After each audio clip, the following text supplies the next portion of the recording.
So बच्चों, let's read this question. So this question says the system is pushed by a force F as shown in the figure. All surfaces are smooth except between B and C.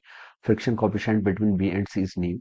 Minimum value of F to the prevent block B from downward slipping. ठीक है, हमें क्या बतानी है? Minimum value बतानी है यहाँ पर आपकी F की, जिससे कि जो आपका B है, ठीक है, उसकी हमें क्या करनी है? डाउनवर्ड स्लिपिंग ना हो उसके लिए। ऑलराइट, तो चलिए बच्चे, इस क्वेश्चन का की कॉन्सेप्ट हम क्या लिख सकते हैं? The key concept of this question is minimum value of F बतानी है। ठीक है, मिनिमम वैल्यू ऑफ एफ बतानी, तो हम यहाँ पर देखिए स्टैटिक फ्रिक्शन का यूज करेंगे। स्टैटिक फ्रिक्शन का इसलिए की कॉन्सेप्ट लिख रहे हैं क्योंकि देखिए स्टैटिक फ्रिक्शन के कारण ही जो आपका ब्लॉक बी है, ठीक है, ब्लॉक बी पर देखिए डाउनवर्ड डायरेक्शन में तो एमजी फोर्स लगेगा। स्टैटिक फ्रिक्शन क्या करेगा? इसको होल्ड करेगा। ठीक है, इनके बीच में क्या होगा? आपका रिलेटिव मोशन नहीं होगा। ठीक है, इसलिए हम क्या करेंगे? स्टैटिक फ्रिक्शन का फॉर्मूला देखिए क्या होता है? स्टैटिक फ्रिक्शन होता है ऑलवेज बी लेसर देन और equal to mu s N के होता है। ठीक है, this is the formula for the static friction. ठीक है, सिचुएशन देखिए आपकी ऐसी है, ये आपके तीन ब्लॉक्स हैं बेसिकली। ठीक है, दिस इज द ब्लॉक है। ठीक है, ये हम पहले ब्लॉक ए की एफबीडी बनाते हैं। ठीक है, ये आपका क्या ब्लॉक है? ठीक है, तीनों ब्लॉक देखिए अगर साथ में मूव करेंगे तो मैं बता सकता हूँ, देखिए तीनों का एक्सेलरेशन सेम होना चाहिए। तीनों का एक्सेलरेशन सेम होना चाहिए, तो देखिए मैं बता सकता हूँ जो आपका कॉमन एक्सेलरेशन होगा वो कितना होगा। देखिए फोर्स कितना एक्ट कर रहा है? एक्सेलरेशन होता है आपका फोर्स बाई मास। ठीक है, फोर्स एफ एक्ट कर रहा है। बाकी देखिए तीनों को मैंने साथ कंबाइन कर लिया। ठीक है, इनके बीच के जो इंटरनल फोर्सेस हैं वो आपके क्या हो जाएंगे? कैंसिल हो जाएंगे। इंटरनल फोर्सेस हैं, ठीक है, तो वो न्यूटन थर्ड लॉ से एक कैंसिल कर लेंगे।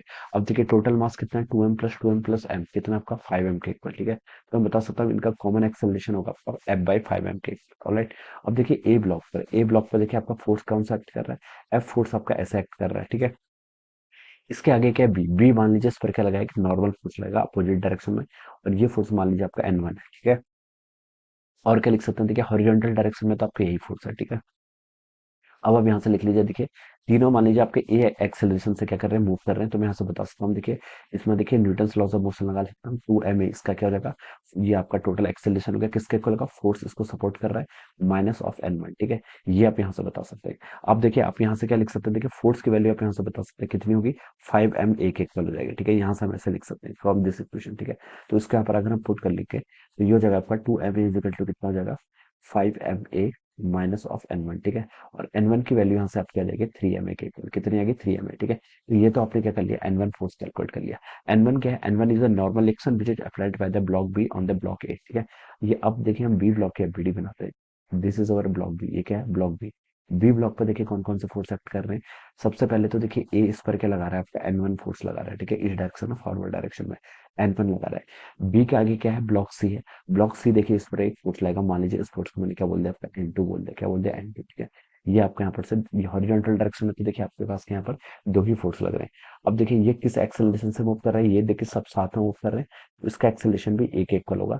तो मैं इसको बता सकता हूँ, देखिए इस पर न्यूटन्स लॉ ऑफ मोशन लगा लेता हूँ, तो उसको मास m है, एक्सेलरेशन a है, फॉरवर्ड डायरेक्शन फोर्स N1 लग रहा है, माइनस N2 यहाँ से ऐसे लिख सकते हैं। तो ये हो जाएगा ma is equal to N1 की वैल्यू कितनी है?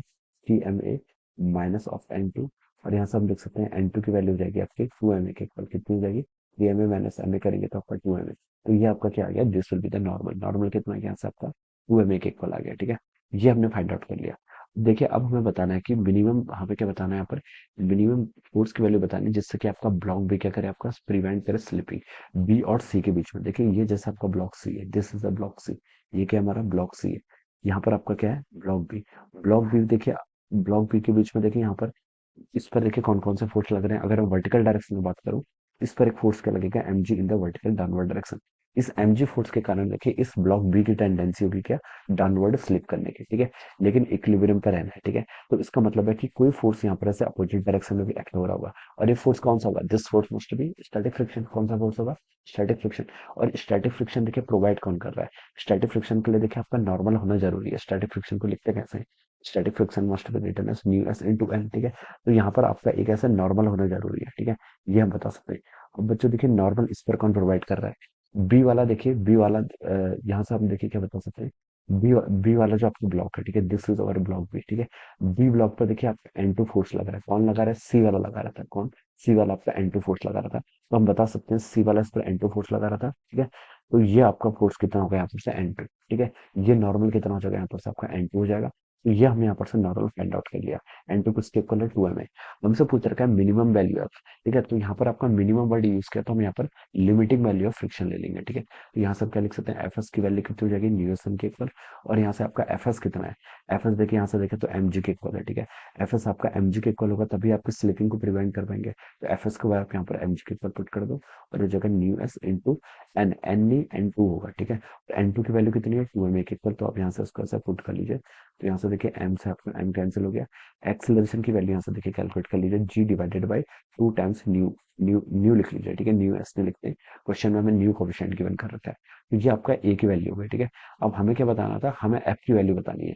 तो देखिए आप यहाँ पर आप ए की वैल्यू पुट कर लीजिए, आपकी एफ की वैल्यू हो जाएगी कितना हो जाएगा, 5m। ए कितना है आपका, जी बाई 2 न्यू के इक्वल। यहाँ से इसको हम कैलकुलेट करेंगे तो ये हो जाएगी आपकी 5/2 न्यू टाइम्स कितना, M G. This should be the value of our F, ये क्या हो जाएगी आपकी एफ की वैल्यू हो जाएगी, ठीक है। तो उसको मैच करो तो आपका एक कौन सा मैच हो रहा है, ऑप्शन बी से। So we can say that option B will be the right answer of this question. So I hope you all understood this concept. All the best and thank you so much.